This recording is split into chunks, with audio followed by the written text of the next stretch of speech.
se me olvide.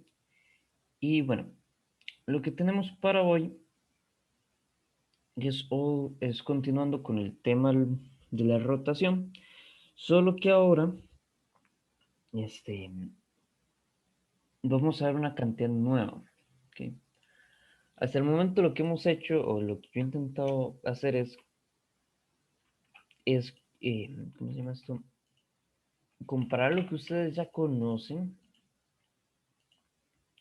y ver cómo estas cantidades que ustedes ya conocen, que ya han manipulado para la primera, o sea, la primera parte del curso, verlo cómo esas cantidades se expresan ahora, ¿ok? En, un segundo, cómo se expresan ahora cuando estoy viendo rotación, que básicamente eso es lo que estamos haciendo. Em, entonces, ahora es el turno de la cantidad de movimiento. ¿Ok? Entonces, ya habíamos visto la cantidad de movimiento, lo vimos y para poder analizar colisiones. Habíamos visto que la cantidad de movimiento es simplemente un cambio variable, por verlo de alguna forma. Bueno, al principio teníamos velocidades por un lado, masa por el otro. Ahora estamos juntando velocidades y masas en una sola cantidad, una especie de cambio variable. Y y sí, eso era la cantidad de movimiento, básicamente. Ahora, ¿cómo es la cantidad de movimiento para el caso angular? La cantidad de movimiento en el caso angular es un poquito más compleja. Yo podría traducirlo directamente como, si cantidad de movimiento lineal es masa por velocidad, yo puedo hacer esa traducción de cantidad de momento de inercia por omega. Por aquí, en vez de masa pongo momento de inercia, en vez de velocidad pongo omega. Y eso es cierto. Ahora, eso no es cierto para todos los casos. La cantidad de movimiento es un poco más complicada en el momento, en el movimiento angular. ¿Ok? Entonces, eso es cierto siempre y cuando yo lo estoy viendo en la dirección Z, ¿verdad? Y estoy girando alrededor de la dirección Z. ¿Ok? Ahí eso es cierto. Em,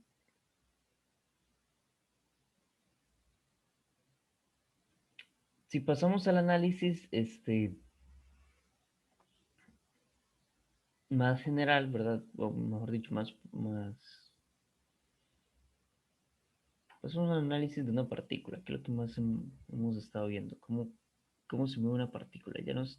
Ya no tanto un objeto con cierto momento de inercia y del eje, alrededor del eje Z, sino más bien vamos a verlo como una partícula que se mueve.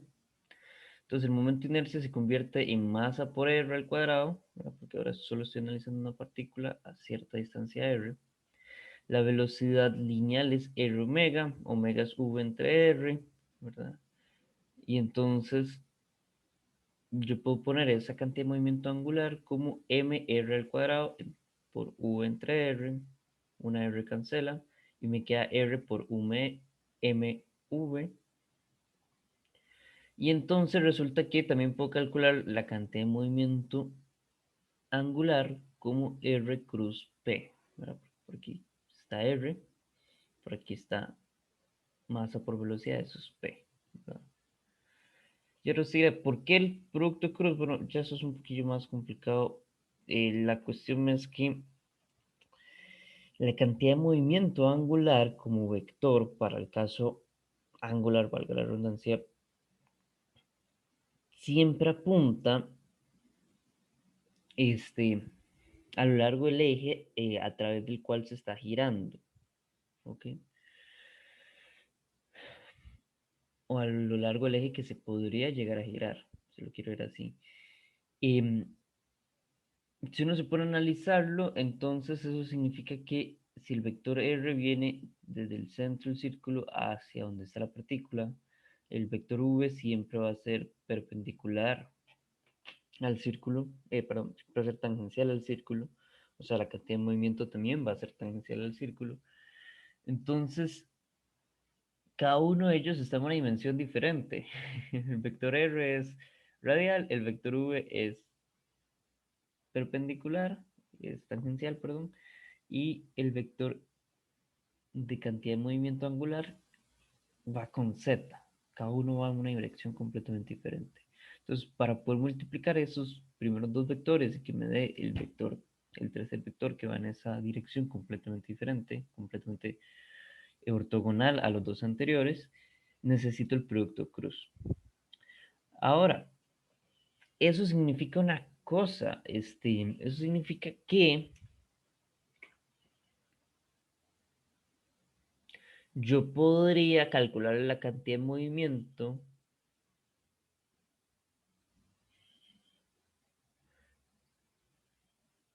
yo podría subir, perdón, calcular la cantidad de movimiento a una partícula que no necesariamente está girando en este instante. Yo podría decir, claro, en algún momento gira alrededor del eje Z y voy a calcular, ahí tengo un radio, ¿verdad? Ese es el radio rosado largo que viene hasta donde está el punto.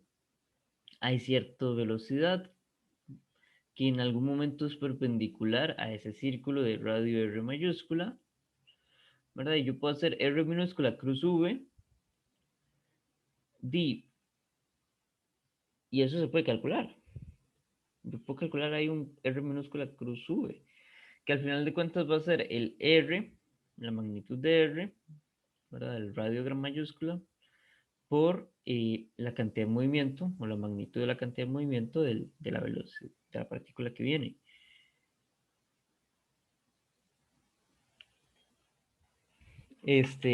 Aunque todavía no lo he, todavía, ¿cómo se llama esto? No está girando, pero sí lo puedo calcular. ¿Ok? Por ahí me acaban de recordar que no subí la clase el jueves, ahorita la subo. ¿Ok? Entonces, esto es lo más loco que tiene la cantidad de movimiento angular. Que yo le puedo calcular una cantidad de movimiento angular a algo que no está girando. Es decir, pero esto no se trataba de cosas que giran. Sí, esto se trata de cosas que giran. Pero ambas cosas que giran puedo calcularle cantidad de movimiento. A cosas que no giran puedo calcular esa cantidad de movimiento. ¿Ok? Y lo puedo calcular porque la matemática me lo permite. Entonces, retomando desde el inicio, sí, para la mayoría de los objetos, o sea, es fácil tener un objeto masivo que tenga un momento de inercia y yo sé que gira en torno al eje Z y ese momento de inercia es en torno al eje Z y entonces yo puedo tranquilamente decir la cantidad de movimiento va hacia el eje Z y es I por omega, ¿verdad? Aquí yo lo pongo como si fuera solo una componente lo que yo estoy viendo, pero uno puede decir tranquilamente si eso es lo que yo tengo, ¿verdad? Eh, Otra forma de calcularlo es si yo conozco cuál es el radio y conozco la cantidad de movimiento. Y vean que por radio podría ser, ¿verdad? Si yo lo veo aquí vectorialmente, sería el R minúscula para el ejemplo de aquí abajo. Si yo conozco R minúscula y conozco la cantidad de movimiento de la partícula, o sea, masa y velocidad, puedo calcular una cantidad de movimiento angular a esa partícula. Y al final de cuentas, uno sabe que como es un producto cruz, es eh, la componente perpendicular de uno por el otro, ¿verdad? La componente perpendicular radial por la velocidad, porque vean que este R minúscula en realidad va variando, entre más me acerco al círculo, más pequeño se vuelve ese R minúscula, hasta que cuando llego al círculo, R minúscula es exactamente el R mayúscula, ¿verdad? Entonces normalmente uno lo que busca es eso, es la magnitud de la componente perpendicular y la, y la velocidad que sea, sí, la velocidad es tangencial, ¿ok? Y la velocidad que sea tangencial, y me ponen La velocidad lineal también sería la tangencial, sí, exacto. Son dos formas de hablar sobre la velocidad lineal, ¿verdad? Sobre la velocidad que estudiamos al principio del curso, ¿verdad? Esa velocidad que vimos al puro inicio se le llama lineal, para hacer referencia a que apunta en línea recta hacia adelante. Y siempre que esté hablando de algo o que lo esté comparando con algo angular, entonces le llamo tangencial, porque siempre esa velocidad lineal va a ser tangencial al círculo. ¿Ok? Entonces, ¿dudas con esto?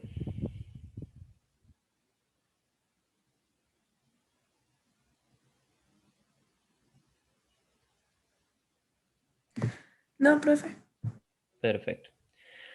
Entonces avancemos con la materia.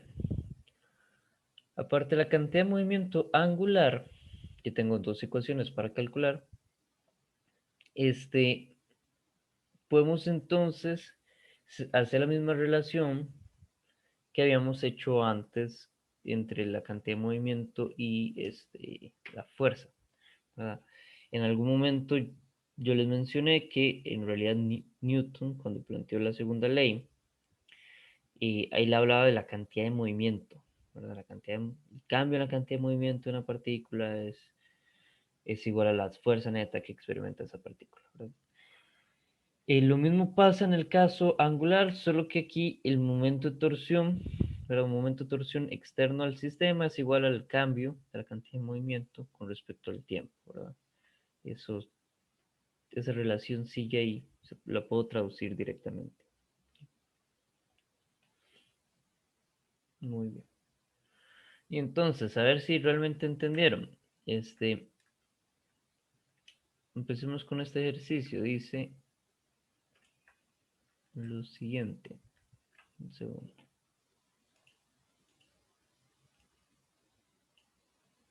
Dice, una bola de masa se dirige contra una varilla de... perdón. Sí. Vamos despacio, datos.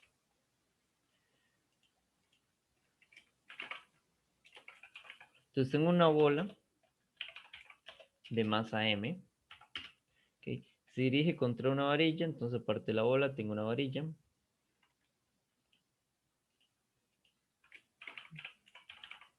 De masa M mayúscula. ¿Okay? Y tiene un largo H.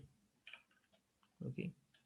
Está unida a un extremo, del extremo está unido a un eje que gira, que se encuentra en el reposo. Entonces gira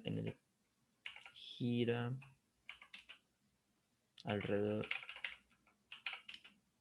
del extremo. ¿Okay?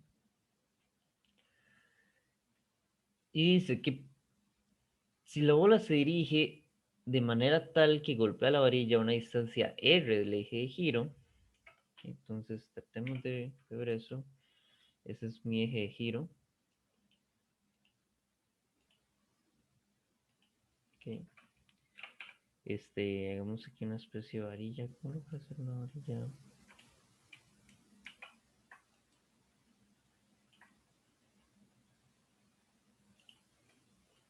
Okay. Esa es mi varilla. Y gira alrededor del extremo. Pongámoslo así. Aquí después la girar un toque. Okay. ¿Verdad? Si yo veo cómo gira esa varilla.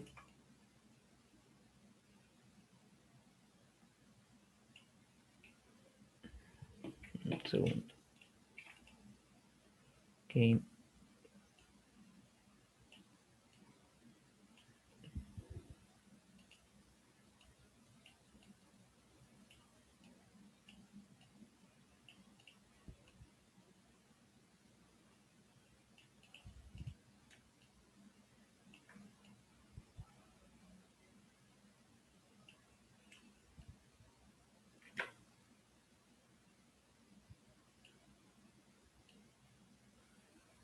Ahí va. Es algo así el giro de la varilla. Más o menos. Okay. Gira alrededor de ese eje. Ok. Y eso entonces es un largo H. Okay. Y yo tengo alguna partícula que viene y se dirige de manera tal, ahora si yo hago aquí la trayectoria de la partícula, se dirige hacia la orilla, esa sería la trayectoria de la partícula, azul, y choca en la partícula de manera tal que ahí donde choca hay una distancia r con respecto al eje giro, ¿ok? H la distancia total.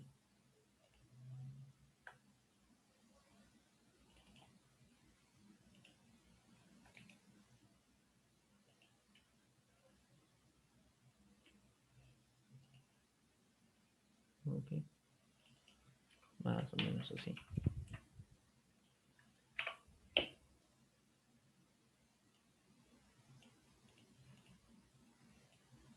Okay. Entonces esta partícula viene por acá y le decimos que va a tener alguna velocidad.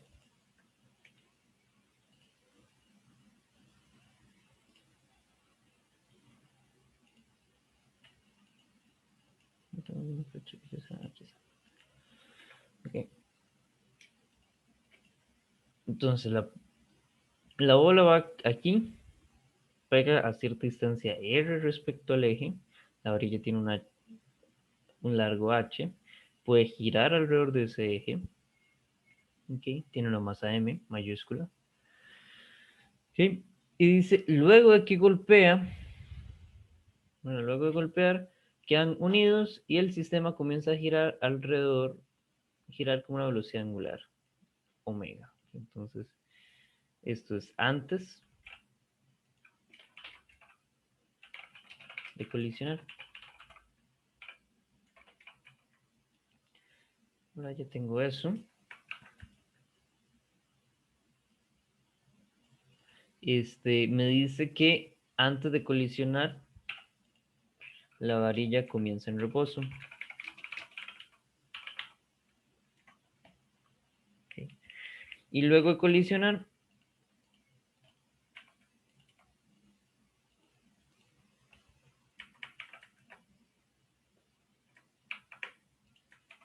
la bolilla está por ahí, ¿verdad? Y todo eso entonces gira con omega, una velocidad angular omega.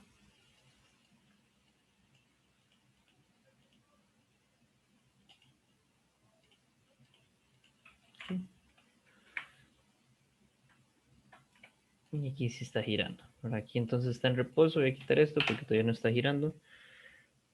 Y luego de colisionar, ahí sí, ahí está girando. ¿Okay?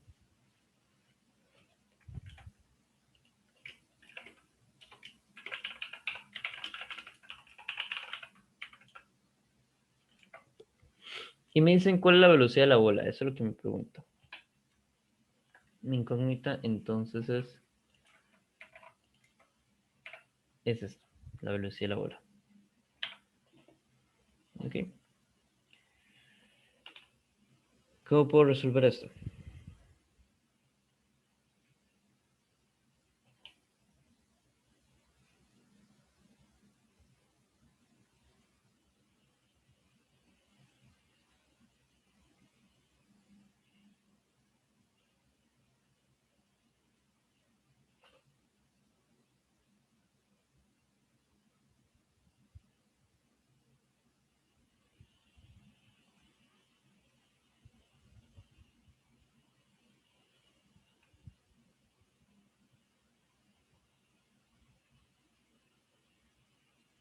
Tengo una colisión, antes de la colisión la orilla está quieta, luego de la colisión eso que hay pegado.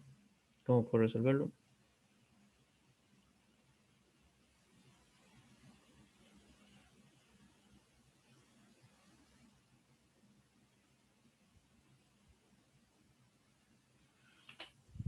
Ok, entonces me ponen despejando la fórmula de movimiento angular. De una vez nos ponen, ok, el momento de inercia de la varilla es bueno tenerlo a mano. ¿verdad? Es una varilla que gira en torno al extremo, ¿es cierto? Sería m L al cuadrado sobre 2. En este caso, L es lo que estoy llamando H. Entonces, voy a poner en términos del problema. MH al cuadrado sobre 2. Muy bien. E sobre 3. Ahí está. Es una varilla que gira en torno al extremo. Muy bien. Entonces tenemos eso por ahí. Despejar de la fórmula de movimiento angular. Ok. Entonces voy a copiar las fórmulas del movimiento angular. Tengo dos. Más. Pero ¿cuál fórmula del movimiento angular? Voy a suponer que es la cantidad de movimiento angular. Entonces tengo 2 para la fórmula de cantidad de movimiento angular.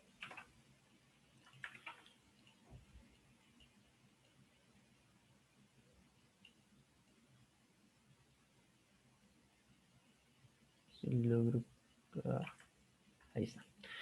Tengo esas dos fórmulas de la cantidad de movimiento angular. ¿Cómo era que usábamos? ¿Qué tipo de colisión es esto? Primero que nada, antes de seguir dándole vueltas. A ver si nos encaminamos por mejor camino. Creo que es Inelástica, profe. perfectamente inelástica. Perfectamente inelástica, exacto. Es una colisión inelástica, perfectamente inelástica. Perfecto, entonces, ¿qué hacíamos con las colisiones perfectamente inelásticas?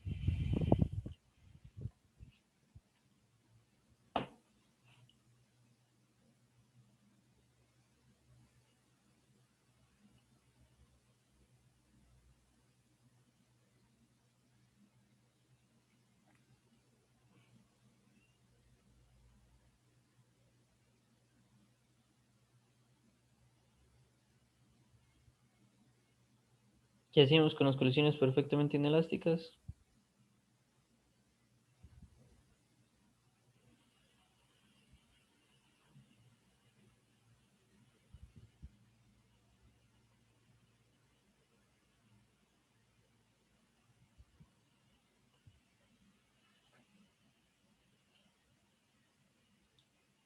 Que nos proponen que si la velocidad final es la misma, la velocidad final es la misma para ambos sistemas, eso. ¿A qué se refiere con que sea la misma para ambos sistemas? ¿No estoy entendiendo? Ah, que luego en la colisión, ya entendí. Sí, para ambas partes del sistema, o sea, al final la bolita y la varilla terminan girando con omega. Ujú. Eso es lo que, y los dos tienen la misma omega. Eso es a lo que se refieren. Ok, ¿y cómo analizamos este tipo de sistemas? ¿Se acuerdan? ¿Qué, qué cantidades usábamos para poder analizarlas?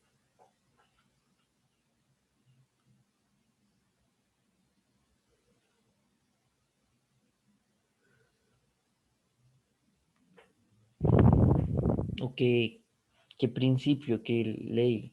Las energías. No, porque es completamente inelástico. Si fuera elástico, sí, porque se conserva la energía, pero aquí no se está conservando porque es completamente inelástico. La cantidad de movimiento se conserva. Exacto. Entonces, esa idea sigue aquí de fondo, ¿verdad? En una colisión, la que sea, la cantidad de movimiento se conserva, ¿verdad? Y aquí cuando hablo de cantidad de movimiento puede ser la lineal o la angular. ¿Ok? Entonces, aunque esto quede girando, la idea básica de fondo que hemos estado usando hasta el momento sigue ahí. Entonces, la cantidad de movimiento lineal o angular se va a conservar porque es una colisión. En este caso es una colisión completamente inelástica.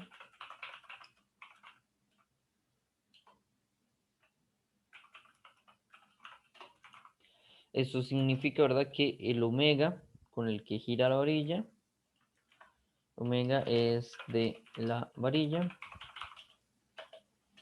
y de la bola. Ahora los dos tienen esa misma. Ok. Los dos tienen ese mismo omega. Y entonces, la cantidad de movimiento se conserva. Entonces vemos cuánto es la cantidad de movimiento al inicio. Estamos con... Y cuánto es la cantidad de movimiento al final. Ok. Entonces, igual que lo hacíamos con la cantidad de movimiento angular, aquí entonces tengo que pedir con la cantidad del movimiento al inicio de la bola, más la cantidad de movimiento al inicio de la varilla, y eso tiene que ser igual a la cantidad de movimiento al final de la bola y al final de la varilla.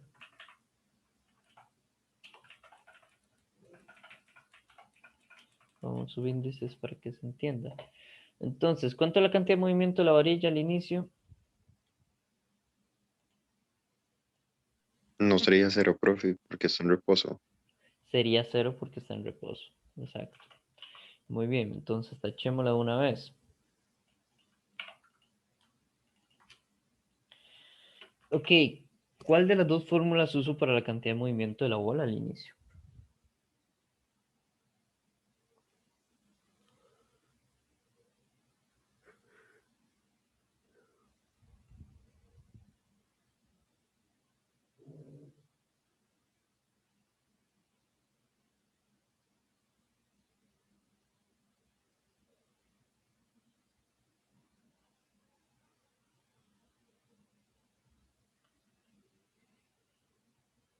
¿La fórmula de arriba o la fórmula de abajo? Para la cantidad de movimiento de la bola al inicio. Y por omega.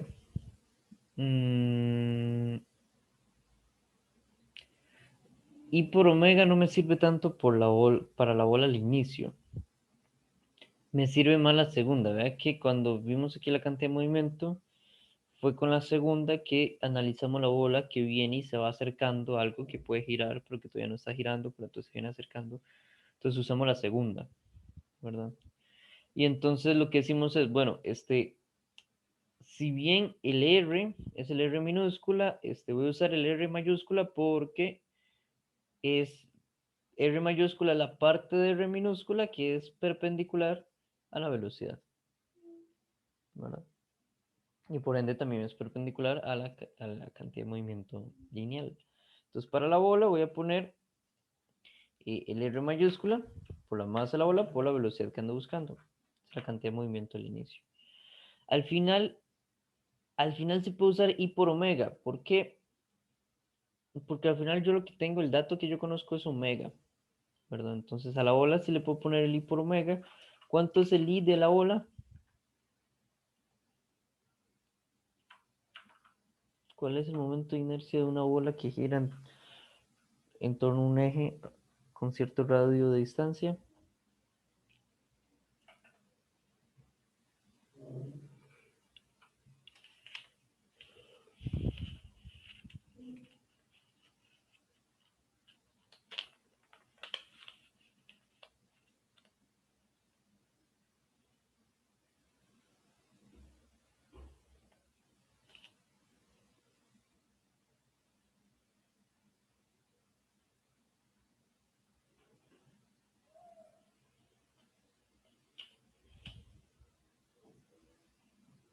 ¿Cuál es el momento de inercia de esa ola?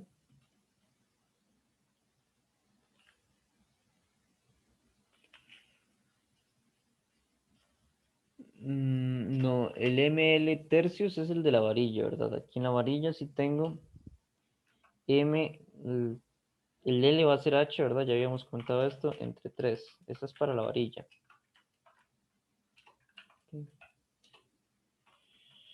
Pero para la bola,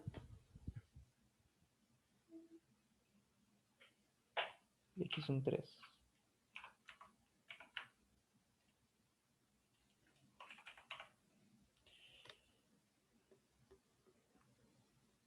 ¿Cuál es el momento de inercia para la bola?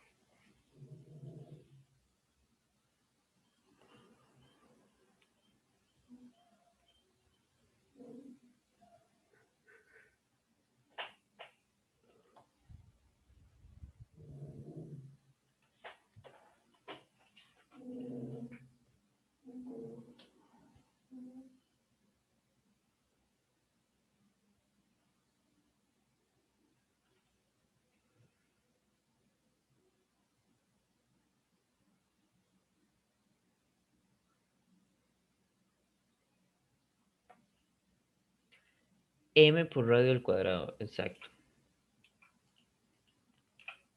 Entonces es mr al cuadrado. Ese es el de la bola. ¿Ok? El de la orilla.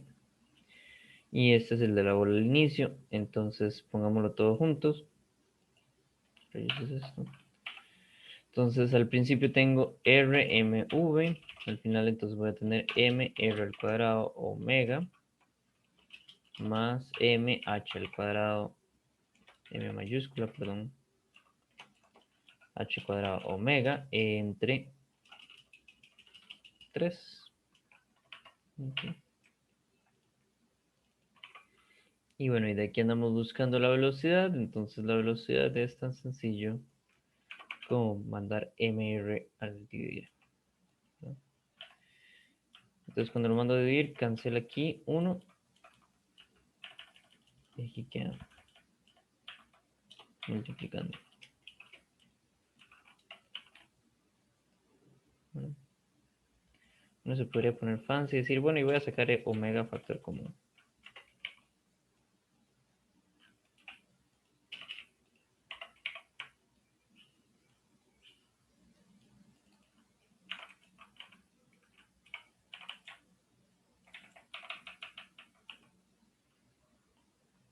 Okay. Y ahí está. El mr al cuadrado es porque es la forma más fundamental de la cantidad de inercia. ¿Okay? Acuérdese que todo partía de eso. El, el momento de inercia es r al cuadrado, voy a ponerlo así, r al cuadrado por m, ¿verdad? Y cuando yo lo generalizaba, entonces un diferencial de momento de inercia va a ser r al cuadrado por un diferencial de masa, y a partir de ahí era donde yo hacía la integral, y cuando integraba sobre todo el objeto, ¿verdad? Entonces ahí es donde teníamos toda la tablita, ¿verdad? Yo tenía que hacer el diferencial de masa. Pero el fundamental es ese. Para una partícula es eso. Que esa partícula se encuentra en una posición R, una instancia R del eje. Bien.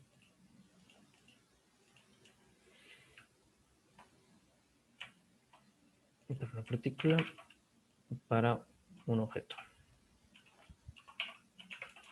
Y la integral es el valor del objeto.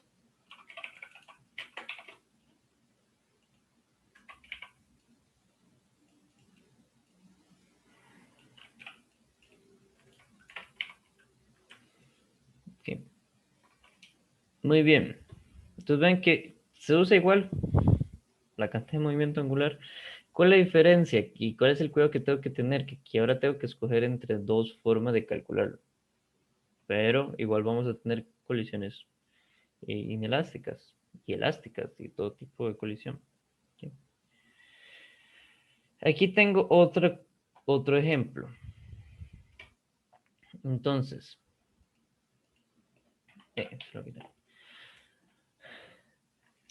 tengo una caja cuadrada del lado D y masa M se acerca a una grada. ¿Sí?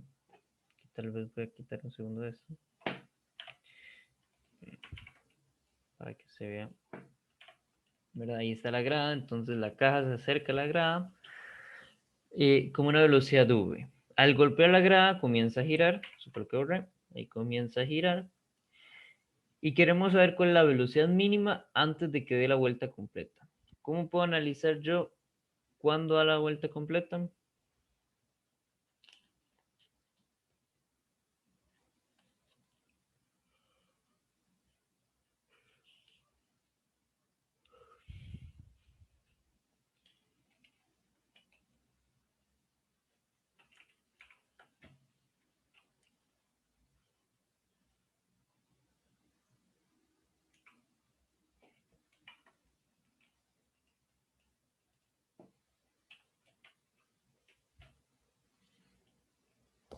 ¿cómo puedo analizar yo si eso da una vuelta completa?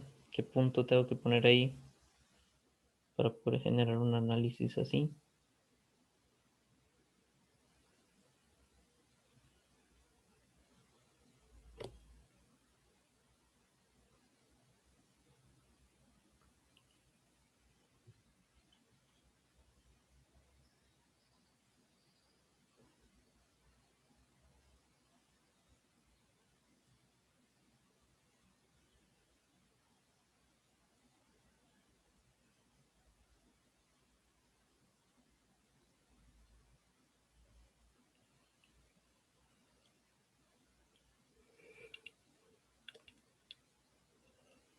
Esa caja golpea y empieza a girar. ¿En qué punto llega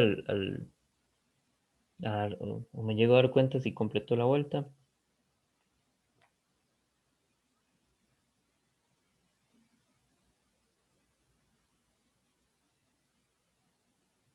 ¿Qué dicen ustedes? Cuando va por la mitad, ¿a qué se refiere con la mitad? En el punto más alto, ajá, ¿verdad? Cuando va por el punto más alto, no sé si eso es lo que se refiere el otro compañero con la mitad, pero la cuestión es que viene la caja, golpea y empieza a girar. Cuando el centro de masa de la caja llegue al punto más alto del giro, ahí me doy cuenta si completa la vuelta o no. ¿Ok? ¿Por qué? Porque tiene que al menos subir hasta el punto más alto, ¿verdad? Y de ahí que complete la vuelta es que se caiga un toquecito hacia el otro lado. ¿Ok? Entonces, para que complete la vuelta, tiene que llegar al punto más alto. ¿Verdad? El centro de masa tiene que llegar al punto más alto. Entonces,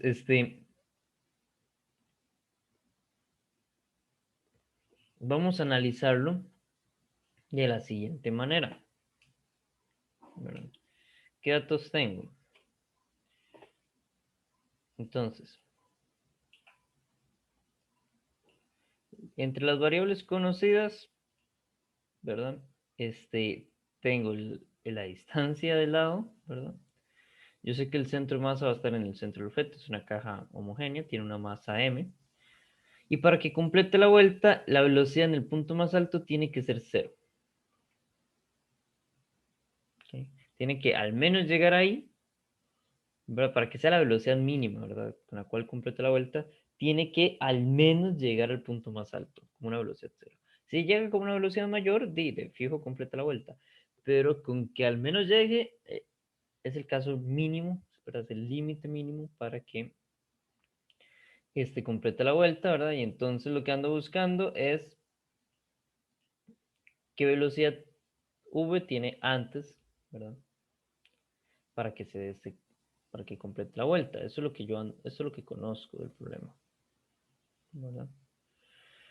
Entonces, eso por un lado.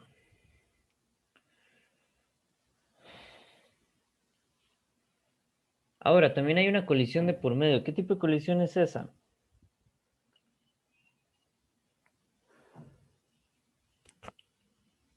Entre la caja y la grada. ¿Qué tipo de colisión sería?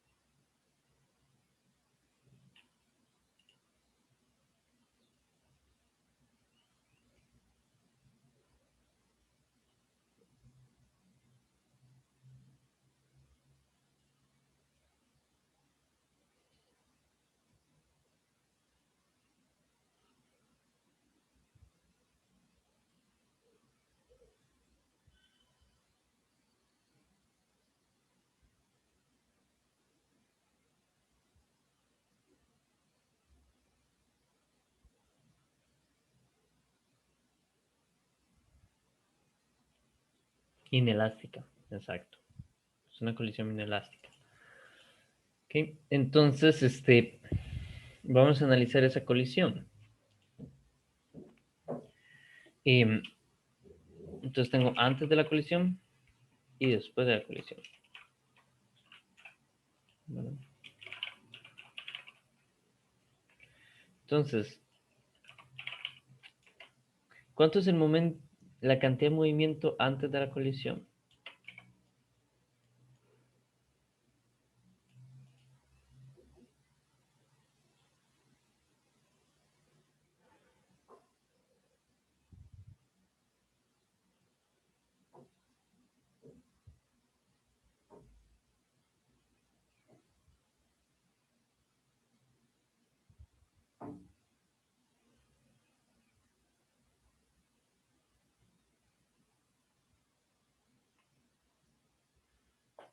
¿Cómo calculo la cantidad de movimiento antes de la colisión?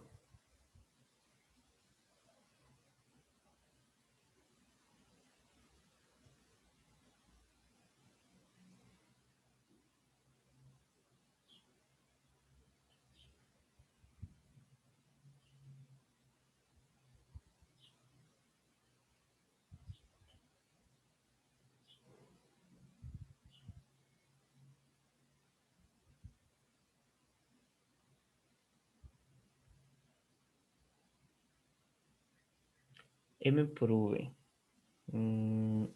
¿Es cantidad de movimiento lineal lo que ocupo?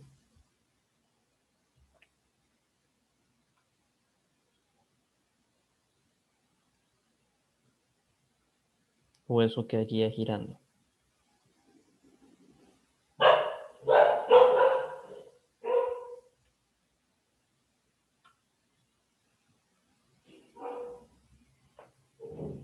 Cuando las cosas quedan girando, lo mejor es calcular de una vez la cantidad de movimiento angular.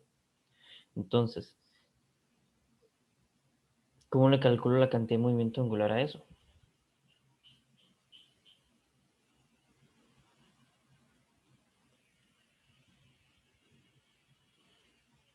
Mm, y por omega. ¿Por qué? La caja está ahí a la pura par de ya girando.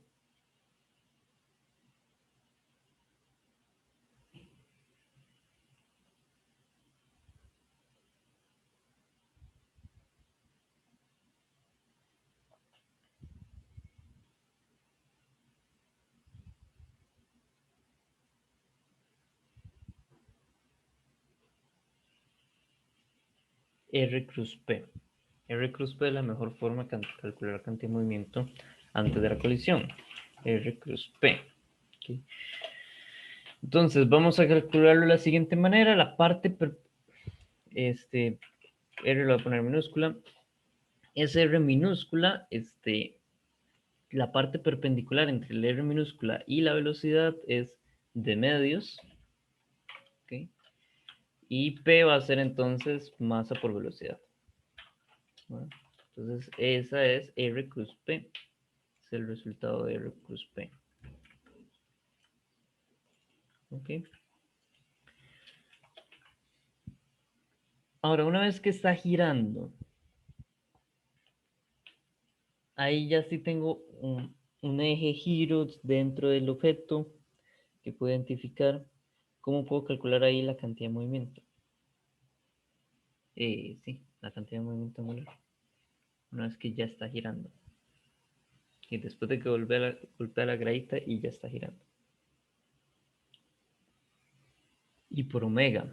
¿Ok? Y omega. Entonces, voy a copiar omega aquí arriba. ¿Y cuánto es ese I? ¿Alguna idea de cómo calculo el I?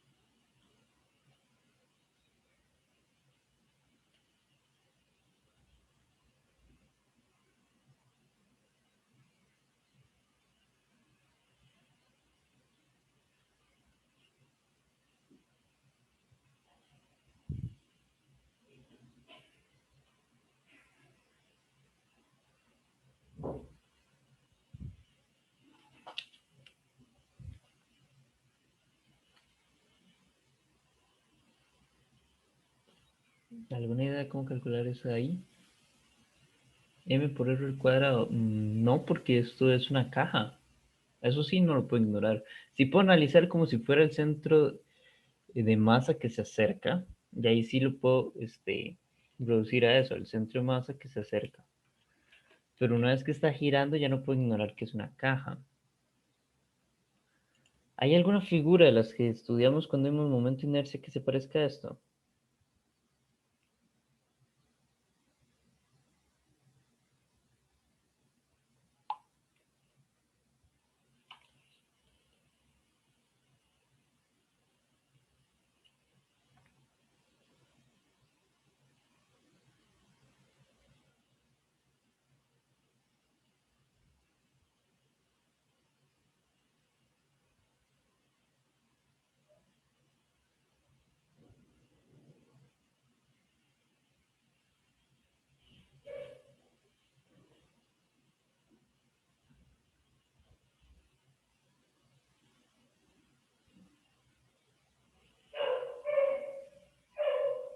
¿Alguna de las figuras se parece a esto?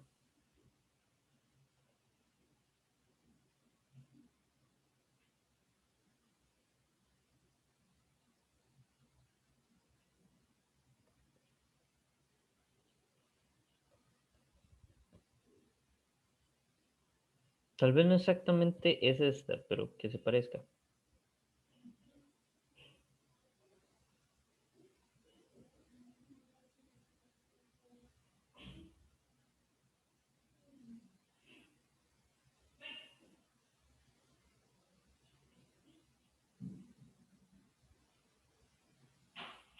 La placa rectangular, exacto.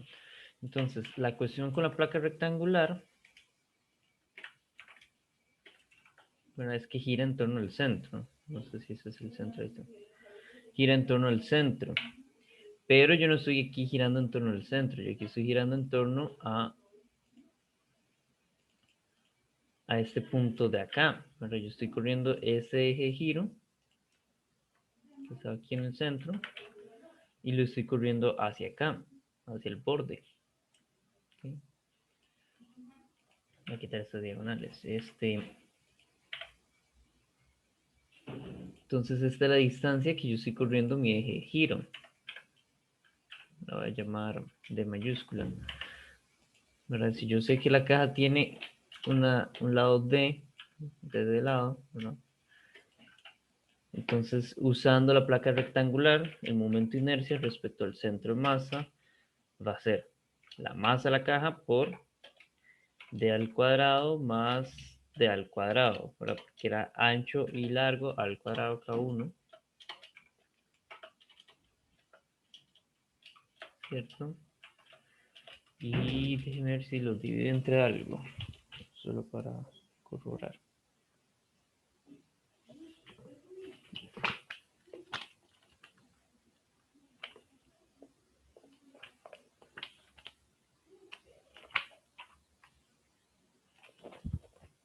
Sí, entre 12. Ok, gracias ahí.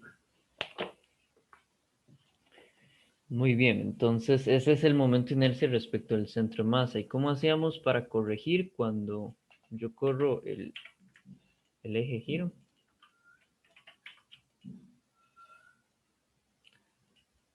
Voy a simplificar un poco esto. Mientras ustedes me dicen cómo corrijo esto para que quede de la manera correcta. El teorema de ejes paralelos. ¿Qué decía el teorema de ejes paralelos? ¿Qué tengo que hacer?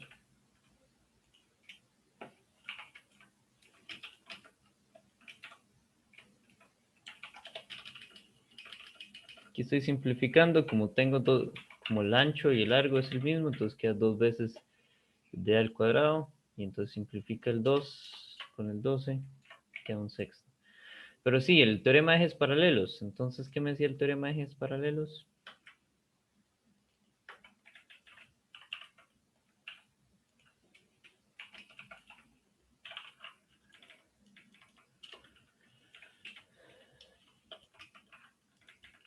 ¿Qué hago con m por d al cuadrado?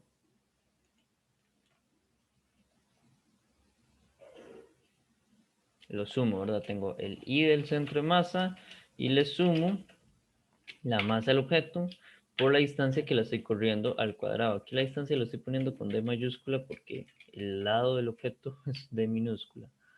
Entonces, para evitar confusiones por ahí. ¿Cuánto es esa distancia?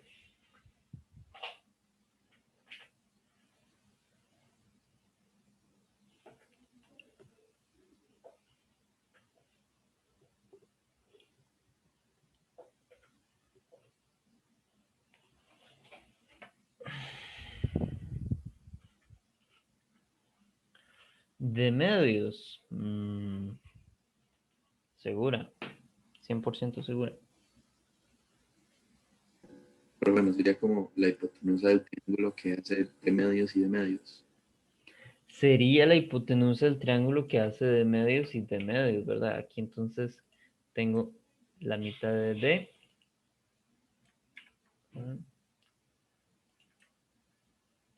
Ajá. Y aquí tengo otra mitad de D. Aquí tengo de medios.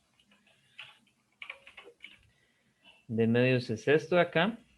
Y de medios es esto de acá.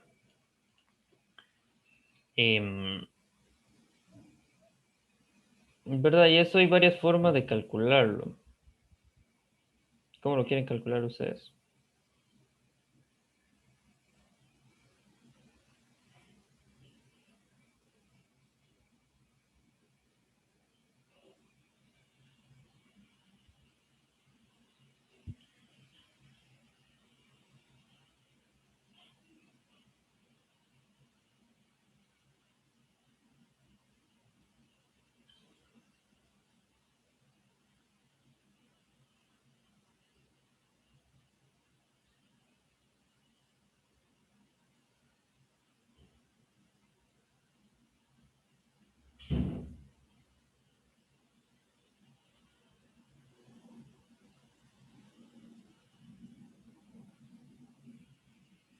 Ok, usamos Pitágoras. Entonces d al cuadrado es d minúscula al cuadrado sobre 2 y sobre 4. 2 al cuadrado es 4. Más d minúscula al cuadrado sobre 4.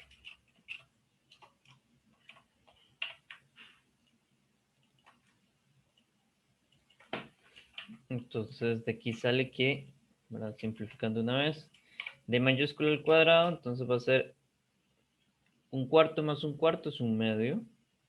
Entonces sería d minúscula al cuadrado entre 2. Muy bien. Y entonces aquí decimos, claro, yo lo que tengo es el momento de inercia alrededor del centro de masa, m mayúscula por d al cuadrado sobre 6. Y el momento de inercia y la distancia que lo estoy girando, que estoy corriendo el eje. Entonces m mayúscula por d minúscula al cuadrado sobre 2. Okay. Entonces tengo un medio más un sexto. Entonces sería m mayúscula por d al cuadrado por un medio más un sexto. Podemos ponerlo así. Déjenme ver. Tengo un sexto. Y si al medio lo multiplico por 3 y lo multiplico y divido por 3, entonces queda 3 aquí arriba y 6 abajo, porque 6 por 2, 3 por 2 son 6. Entonces me queda un medio lo mismo que decir 3 sextos.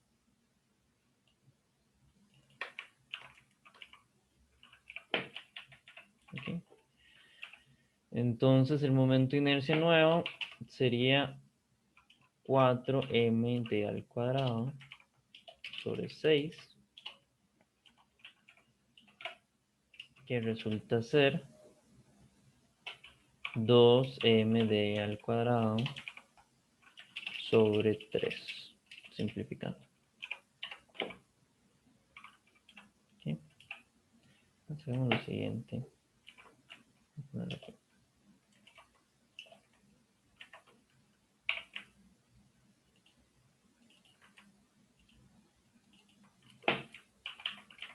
Y entonces este es el momento de inercia que vamos a estar usando.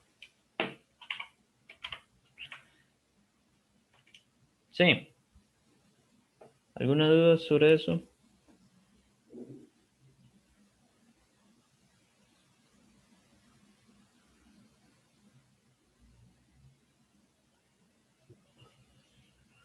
Ok, entonces ya tengo el momento de inercia. El momento de inercia va a ser 2m al cuadrado sobre 3. ¿Sí? Y que al omega. Ahora, no sé si notaron que la condición para el punto más alto es que omega sea 0. ¿Por qué? ¿Ese omega va a ser constante o hay algo que lo haga variar?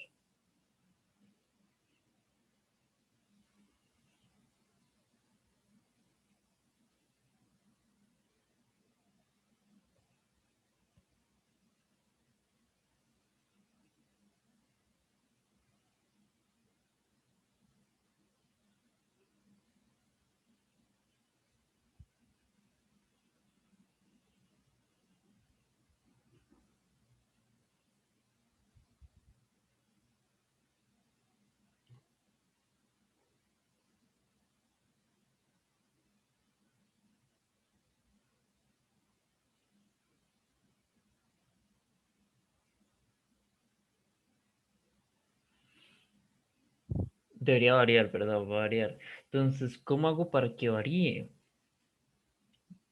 O cómo analizo su variación, mejor dicho.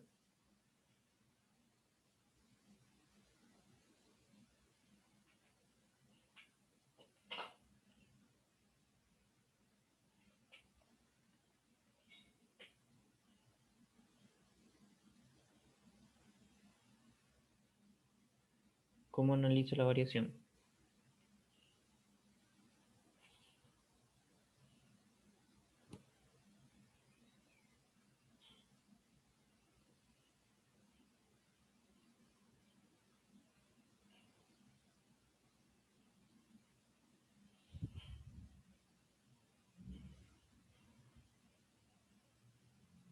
D medios menos D. ¿Ah? ¿No? ¿Por qué? No, el intervalo. De D medios a D. Ah, igual todavía no entiendo. ¿Por qué ese intervalo?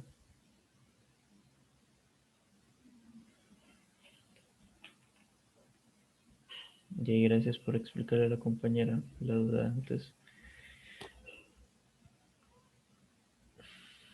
Eso empieza girando, ¿verdad? Entonces, este omega es justo acá. Mira, vean que aquí yo tengo dos cosas dibujados. Entonces, tengo el cuadro 1 y el cuadro 2. Entonces, este omega es el omega que tengo en el momento 1. ¿Qué pasa con el centro de masa entre 1 y 2? ¿Cómo podríamos describir el cambio que experimenta el centro de masa entre 1 y 2? Tal vez ese es el intervalo que está diciendo el compañero, pero no le estoy entendiendo la forma de decirlo.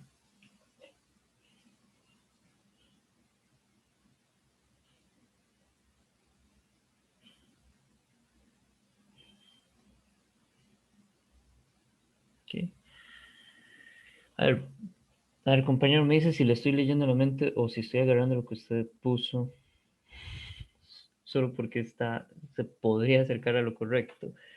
Entre 1 y 2, perdón, entre la caja 1, que está ahí como acostadita, que empezó a girar, pero todavía está ahí como acostadita, y la caja 2, que está como vertical, y puedo conservar energía. Entonces puedo decir cuál es la energía mecánica en el punto 1 y cuál es la energía mecánica en el punto 2.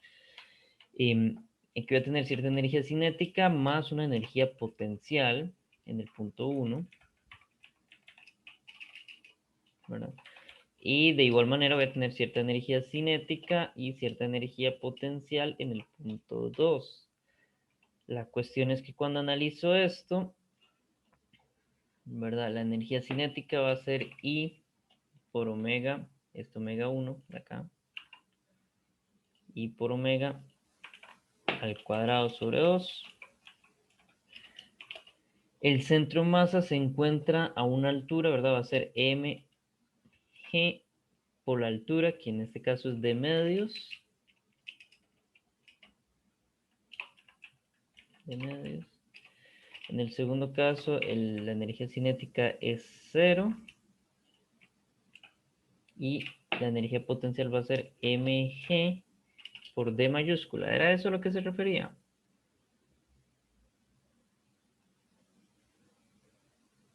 Lo de D mayúscula sí. Ok. No fue eso lo que dijo. Pero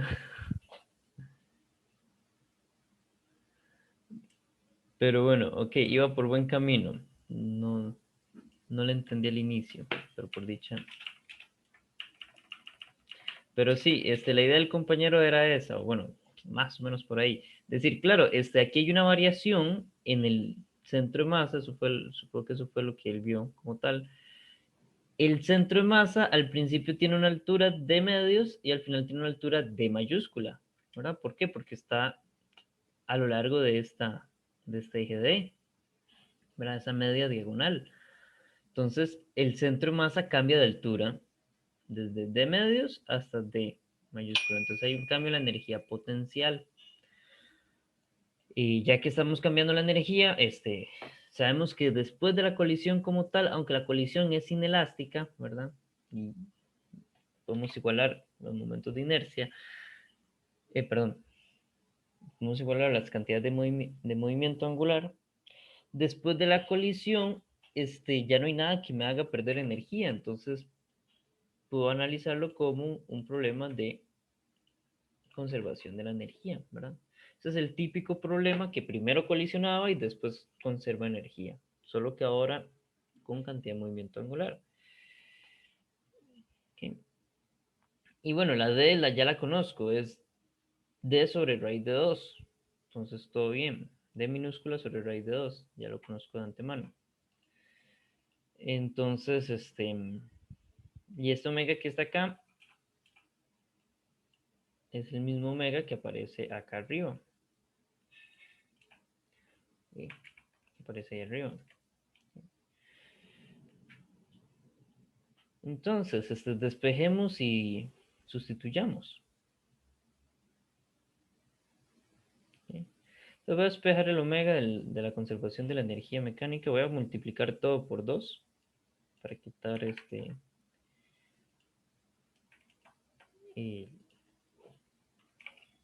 las fracciones. Esa D ya yo sé que va a ser D minúscula. Bueno, no, la voy a dejar por ahí como D mayúscula por el momento. Y la I, ya yo sé que I entonces va a ser 2md al cuadrado. ¿Qué pasó ahí?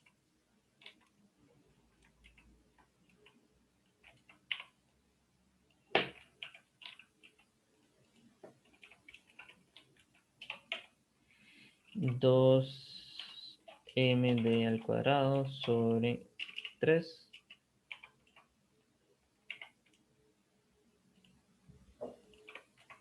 Ok. Entonces, lo primero voy a hacer, que voy a hacer es pasar la energía cinética inicial a restar al otro lado.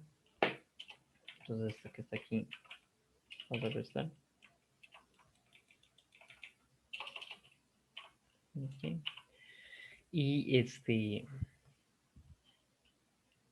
mando a dividir y a multiplicar. Entonces me queda, va a sacar mg como factor común. Me queda d menos d. El 3 pasa aquí a multiplicar. Y todo esto pasa a dividir. ¿Sí?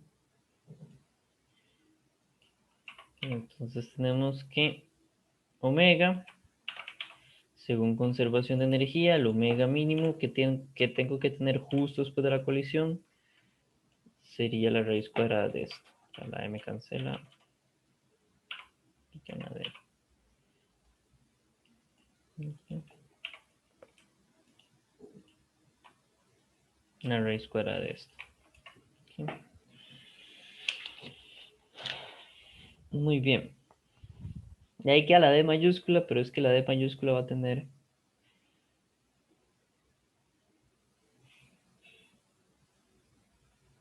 Y... Ajá, tiene usted toda la razón. Tiene usted toda la razón. Este 2 no sale. Se lo voy a dejar esta D mayúscula acá. Entonces aquí queda el 2. Gracias. Gracias ahí por la corrección. El 2 no podía salir como factor común, al menos de que quedara de medios. Pero no, esa es la idea. Ok. La D mayúscula la dejo por ahí porque tiene una raíz de 2 para no estar escribiendo raíz de 2. Pero ustedes ya saben que eso lo conozco, ¿verdad? Entonces, ya que conozco omega, entonces planteemos la conservación de la cantidad de movimiento. La cantidad de movimiento antes va a ser igual a la cantidad de movimiento después de la colisión. Justo después de la colisión. ¿Verdad? Y entonces decimos, claro, antes habíamos dicho que va a ser de m mayúscula v sobre 2. Justo después de la colisión va a ser 2m mayúscula d al cuadrado. Será un 2 sobre 3 por omega.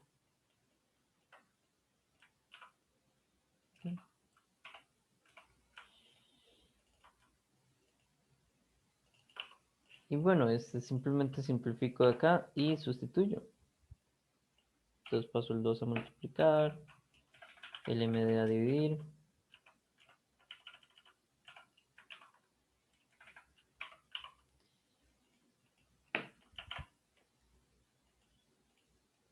Y es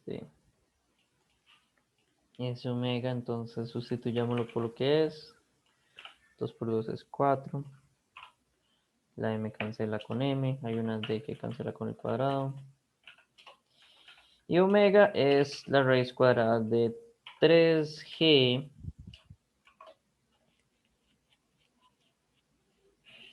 pongámoslo todo. 2d sobre la raíz, aquí queda un 2d. 2d al cuadrado. 2d sobre la raíz cuadrada de 2 menos d.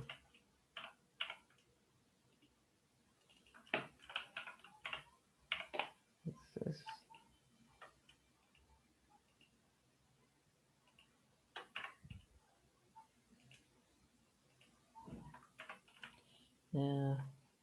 raíces cuadradas.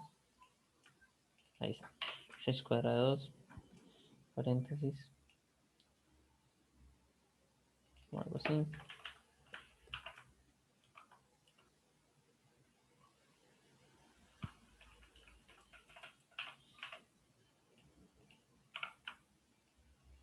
Y todo esto entre otra raíz cuadrada por acá. Ok.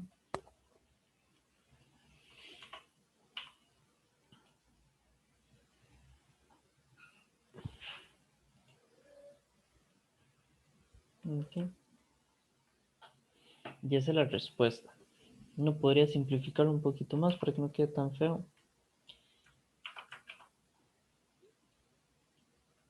Meto esta t dentro de la raíz cuadrada. Quería como una d cuadrada acá. Entonces cancela con esta de acá. Y saco una d a factor común. Aquí. Y en teoría eso es lo más bonito que uno puede dejar esta cosa. Es horrible. Pero bueno, así es la vida. Pero una pregunta. Dígame. Esa D que sacó a factor común no es una D mayúscula y una D minúscula. Ah, sí, pero ya la convertí. D mayúscula es D sobre raíz de 2. Ya, Acá, ok. Gracias. con gusto.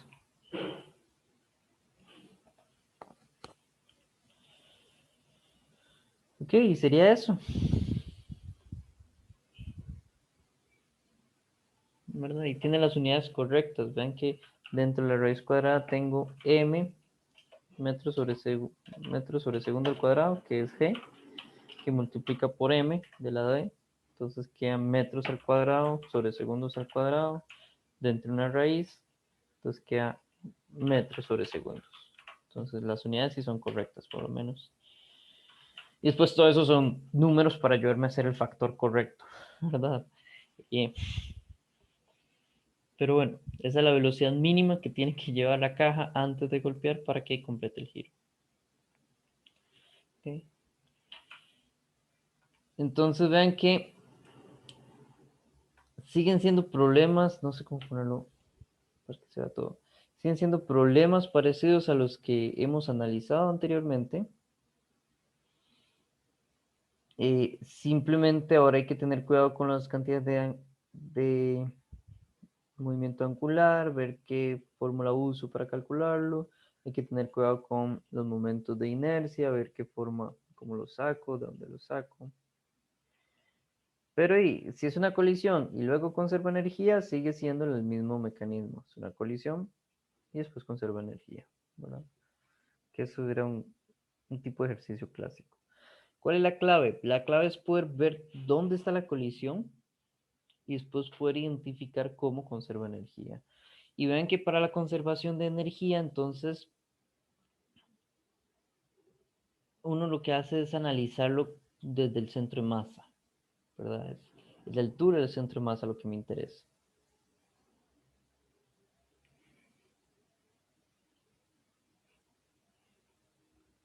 ¿Ok? ¿Alguna duda con esto?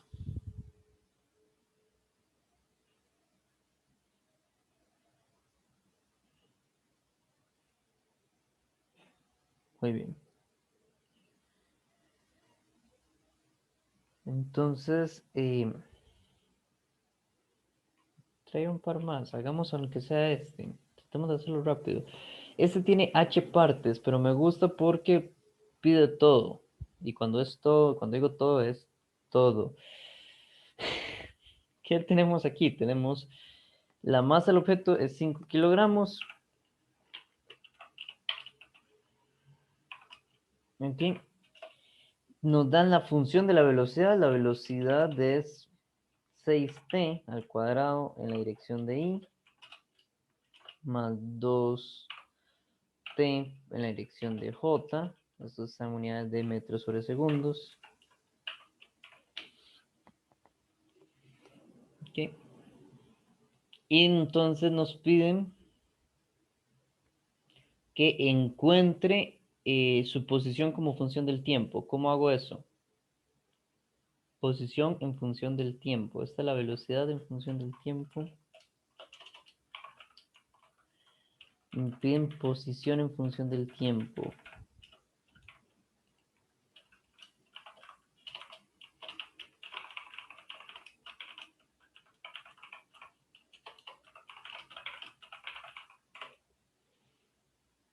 Integro, exacto. Entonces, la posición en función del tiempo, ¿cómo es? R con respecto a t, va a ser la integral de 6t al cuadrado en i, ¿verdad? Respecto al tiempo en la dirección de i.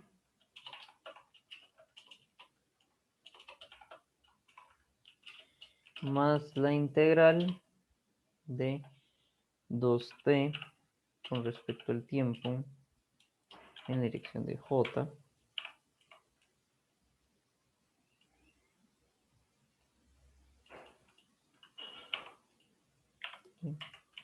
Entonces tenemos esas dos integralillas por ahí, 1 y 2. Entonces, ¿cómo queda esto?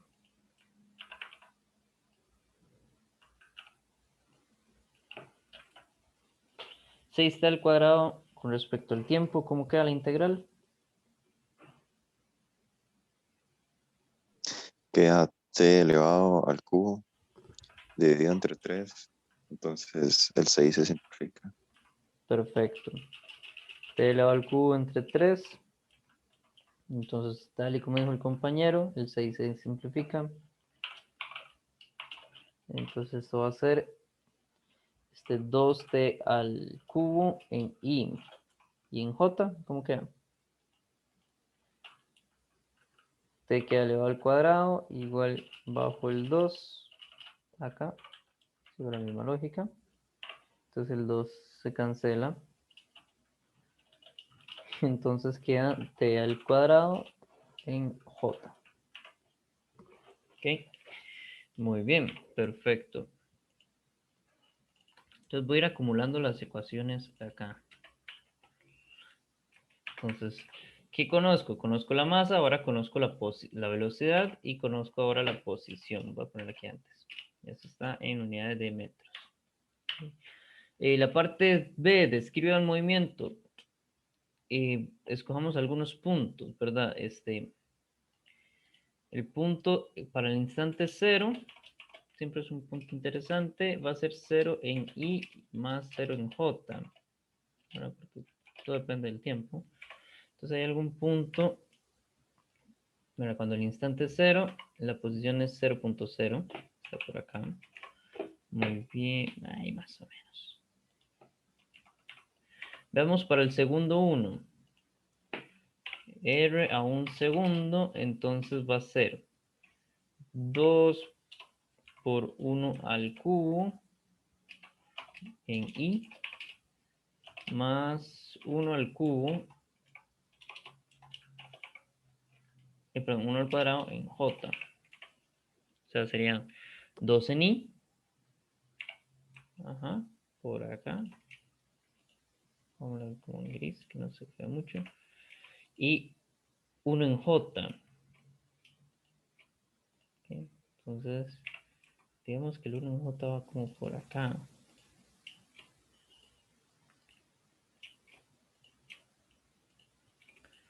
Entonces, el punto va a estar, ahora ese punto, si ese es el punto que está moviendo, es una bolita que se mueve, estaría como por ahí, ¿verdad? A ver si lo logro centrar.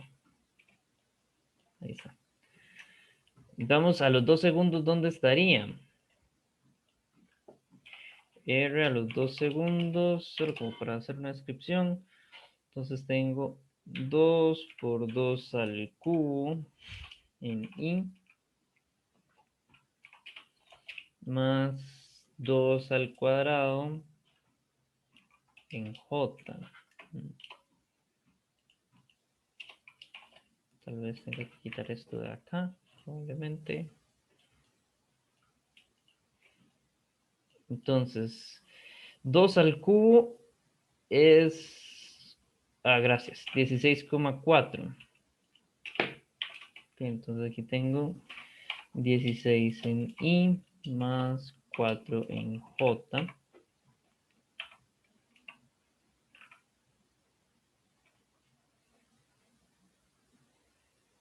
Usted te hace... Ah, sí, con razón.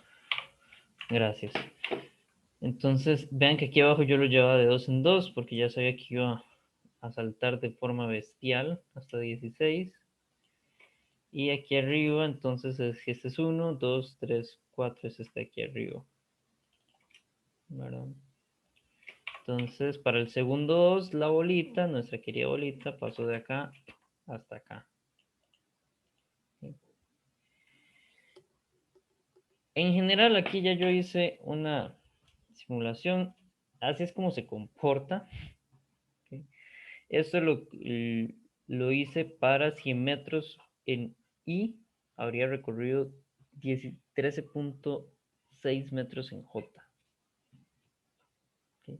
¿Cuánto es el tiempo para que haga este recorrido? Son 3.68 segundos. Eso fue una, sí, fue una simulación que hice tratando de poder dibujarlo un poco mejor, ¿verdad? Porque así con puntitos, describirlo es un poco difícil. Se comporta más o menos así. Avanza mucho más en X que lo que avanza en Y, ¿verdad? Pero no, eso ya lo esperábamos. Luego, ¿qué me piden en la parte C? La aceleración. ¿Cómo consigo la aceleración?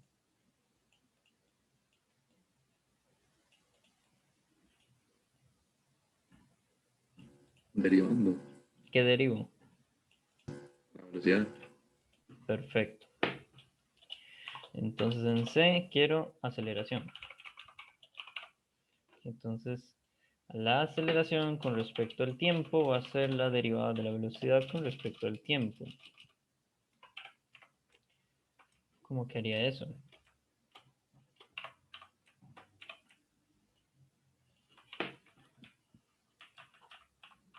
La derivada de 6, 6t al cuadrado en i, ¿cómo quería la derivada? 12 por t. 12t en la dirección de i. ¿Ok? Y la Creo que derivada haría de... 2. Ok, perfecto. Y 2 en j. Ujú. Excelente. Entonces, una ecuación más a mi colección. Ya tengo la ecuación de la aceleración. O bueno, la función para la aceleración. 60 metros por segundo al cuadrado. Ok. Voy un poco rápido porque esto es mucho y sí quiero verlas todas. Luego está la D. La D me dice la fuerza neta ejercida en la partícula. ¿Cómo puedo sacar la fuerza neta?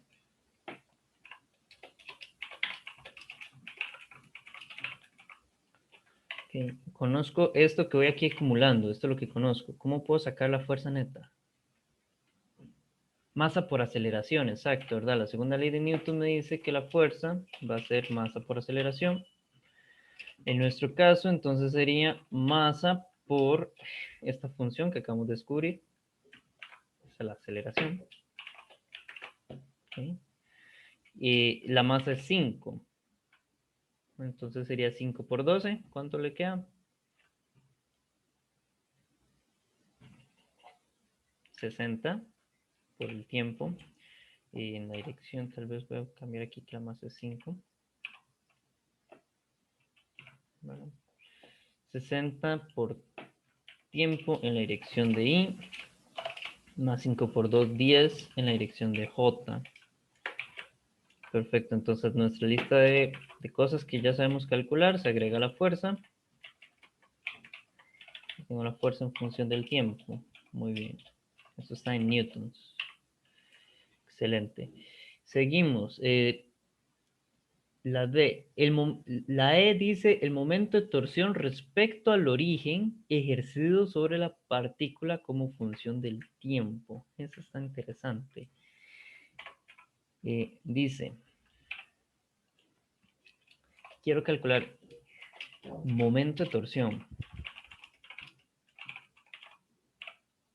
respecto al origen. ¿Cómo se calcula el momento de torsión?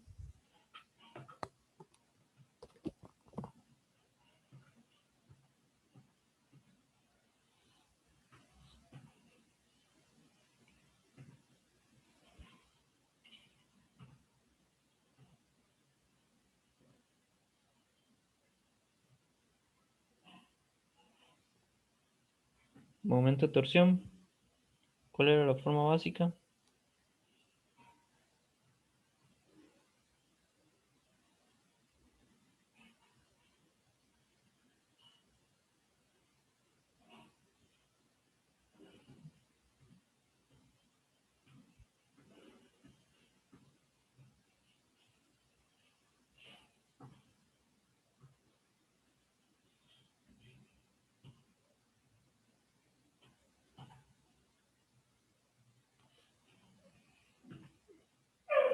Ok. No, la derivada de la cantidad de movimiento con respecto al tiempo, no. Momento de torsión R, F y seno. Sí, más o menos, no es exactamente R, F y seno, había algo más general que eso.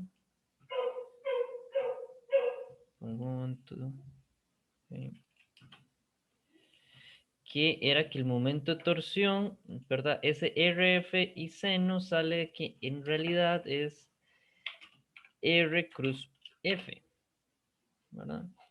Y yo sé quién es R. ¿Quién es R? Es esto. Ese es el R respecto al origen.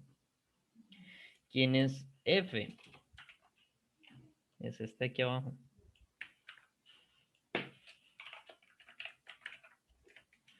Ok, entonces necesitamos calcular el momento de torsión de eso. Como vamos rápido, se los digo de una vez. Esto quedaría, sería en la dirección de K. 60t por t al cuadrado menos 10 por 2t al cubo. Ok. Todo eso en la dirección de K. Esta acá es la dirección. Ok. Entonces el momento de torsión sigue siendo un vector. Voy a poner acá al final. 60t al cubo menos 20t al cubo en la dirección de K. Okay. Entonces lo agrego a la lista. Momento de torsión va a ser 40t al cubo, ¿cierto? Y esto en la dirección de K. Y decimos que esto entonces tiene metros por newton de unidad. Igual. Este es el momento de torsión con respecto al tiempo. Respecto al origen. Sí. Aquí lo que hice fue el producto cruz propiamente. Ok.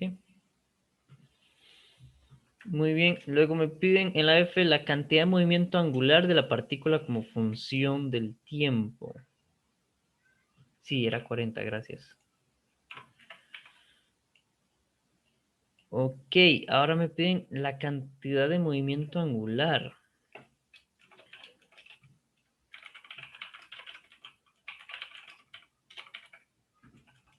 ¿Cómo se calcula la cantidad de movimiento angular?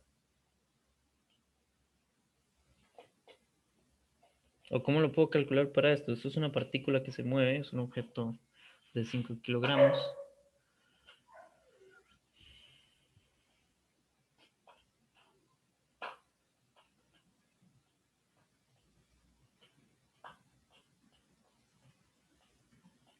¿Cómo puedo calcular cantidad de movimiento angular?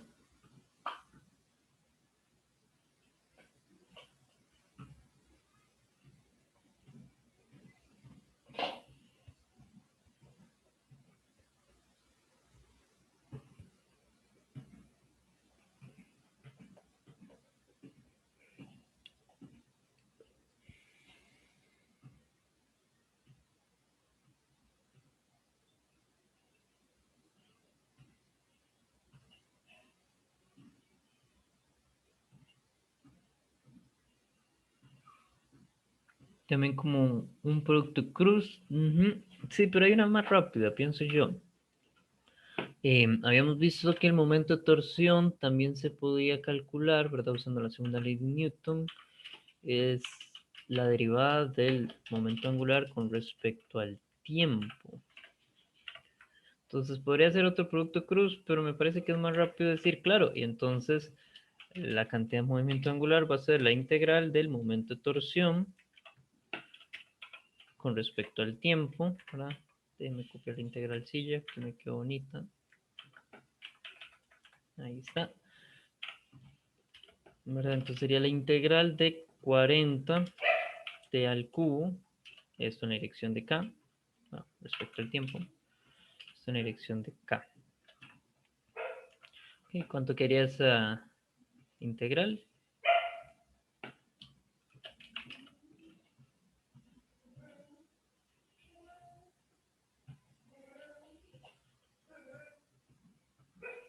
Quedaría 40 dividido 4 por t elevado a la 4. Perfecto, 40 dividido entre 4 por t a la 4. Esto en K. Entonces se agrega nuestra colección de cantidades físicas que ustedes ya saben calcular. Profe, rápidamente, ¿verdad que sacas la dirección unitaria? Es decir, Sí, solo para decir la dirección. es que no le puedo poner directamente el techito a la K como una especie de tilde, entonces tendría que andárselo poniendo así. Pero sí, esa acá es la dirección unitaria. Entonces 40 entre 4 es 10 por tiempo a la 4. Todo es una dirección de K. Y entonces esto, ¿cuáles son las unidades de esto? Las unidades de esto son kilogramo ver esto.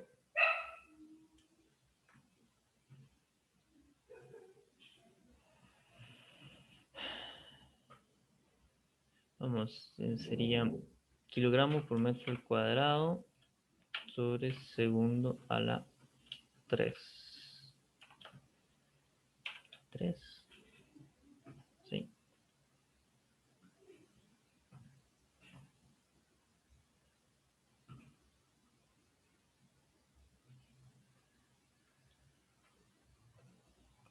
Sí. Déjenme solamente analizar un segundo 3 unidades. Cada día. Y es kilogramo por metro al cuadrado. Y omega son radianes por segundo. Ajá, ajá, ajá. Sí, en vez de dividir, multiplica. Perdón, ahí. Aquí. Kilogramo por metro al cuadrado sobre segundo. Estas serían las unidades. Dejémoslo así, unidades básicas. Veamos qué más ya sabemos calcular. Dice la energía cinética de la partícula como función del tiempo. ¿Se les ocurre cómo calcular la energía cinética? Esta es la única cantidad hasta el momento, aparte de la masa, que no es vectorial.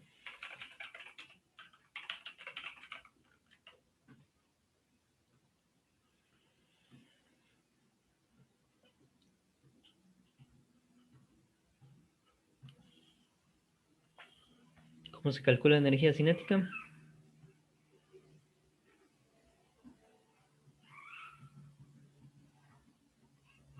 Masa por velocidad al cuadrado sobre 2, perfecto.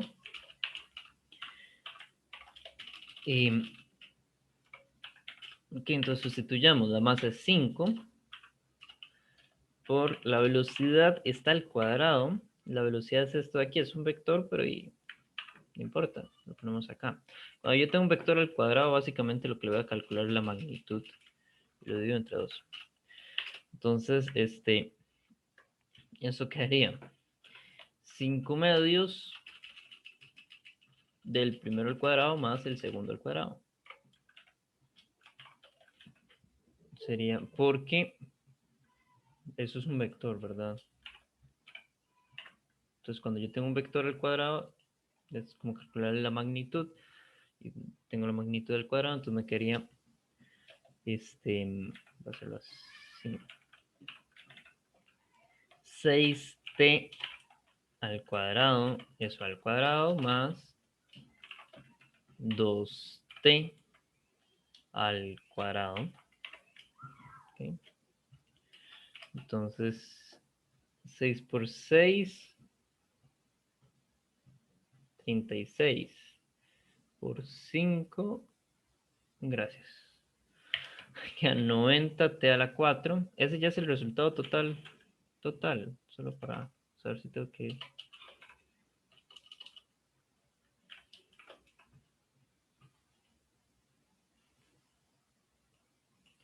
90t a la 4 es el resultado de todo o no, es el resultado de la primera parte. Ok, perfecto.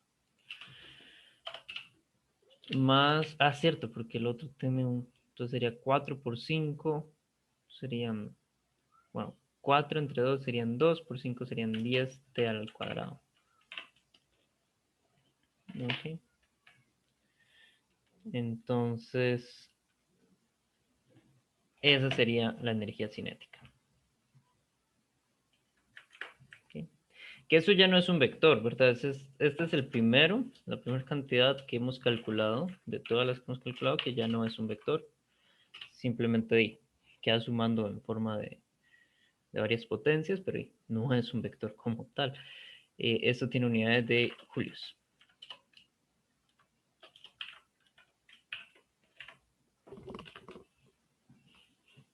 Okay.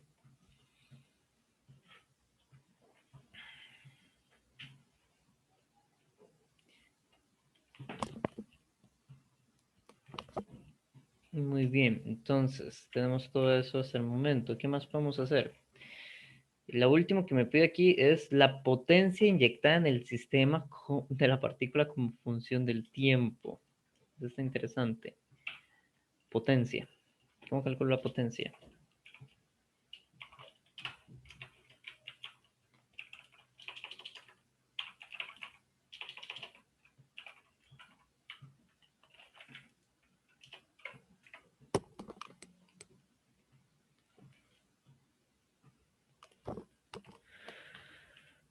¿Cómo calculo potencia?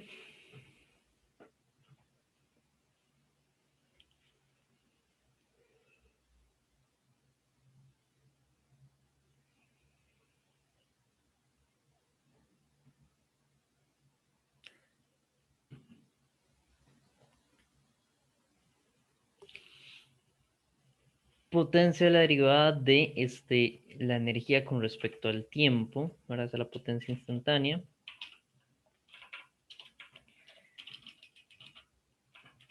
Ok.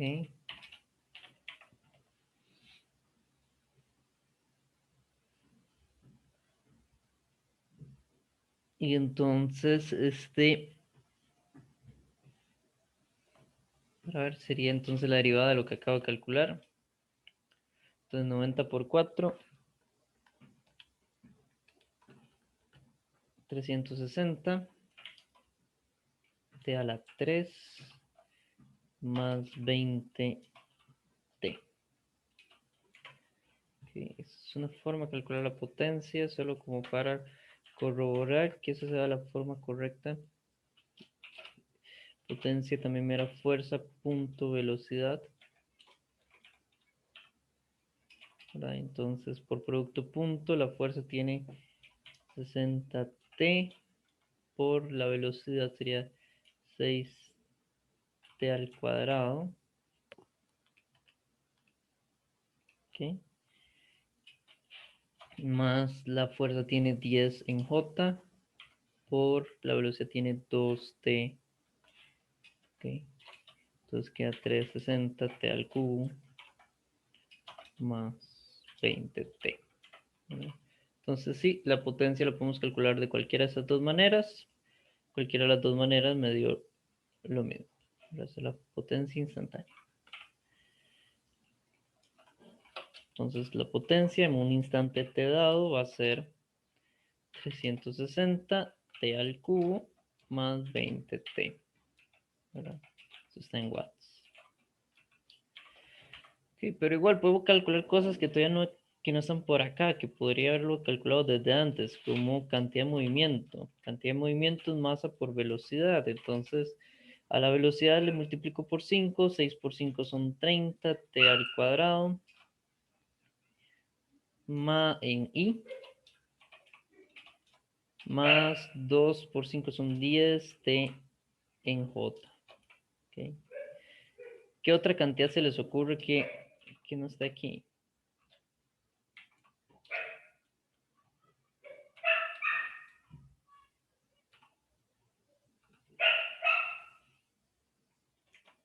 ¿Qué otra cantidad hemos visto? ¿Se les ocurre alguna otra? Profe, no es necesario el impulso, ¿verdad? El impulso, para ver, sí, podría ser. El impulso, sí, podría calcularse el impulso, vea que. Pero es que no. El impulso sí ocupa. El impulso sí ocupa.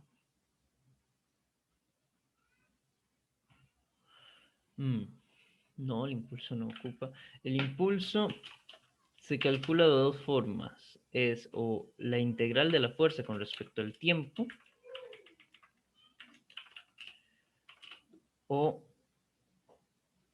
el diferencial de cantidad de movimiento.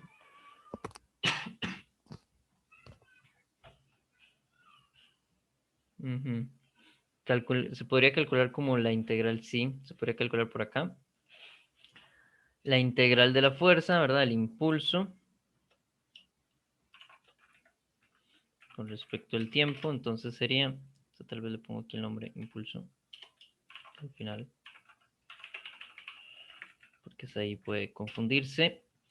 Entonces sería la integral de 60 Entonces quería 60t al cuadrado entre 2 serían 30t al cuadrado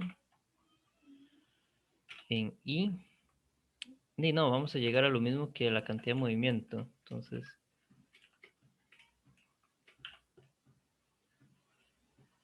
sí, no, el pulso no tiene mucho sentido. O sea, sí podríamos calcularlo, pero vamos a, como función instantánea va a ser lo mismo que la cantidad de movimiento.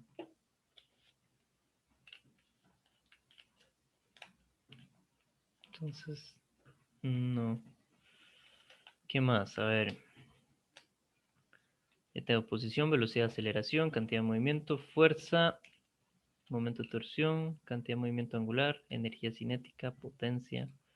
Ay, había otro que yo calculaba, pero no me acuerdo cuál es en este momento. Y ya lo borré, entonces ya fue. Pero bueno, ¿dudas con esto?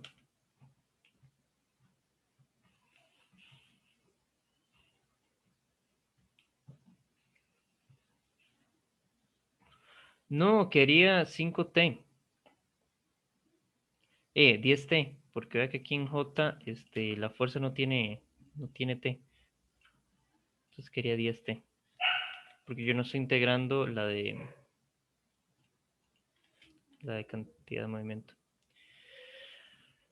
Pero bueno, ya ustedes saben, ya conocen todas esas cantidades, ya saben cómo obtenerlas. Aquí solo me gusta hacerlo como para repasar todo lo que ya saben. Vean todo lo que ya saben. Es un montón. Ok. ¿Dudas?